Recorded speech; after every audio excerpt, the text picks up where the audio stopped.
உங்களுக்கான இன்றைய வாக்குத்தத்தம். சிறுமையானவர்கள் கர்த்தருக்குள் மிகவும் மகிழ்ந்து, மனுஷரில் எளிமையானவர்கள் இஸ்ரவேலின் பரிசுத்தருக்குள் களிகூறுவார்கள். கொடியன் அற்று போவான், சக்கந்தக்காரன் இல்லாமற் போவான்.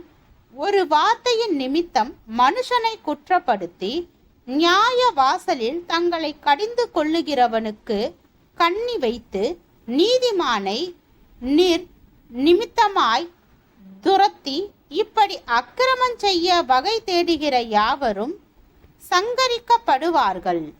ஏசாயா 29வது அதிகாரம் 19, 20, 21 வசனங்கள்.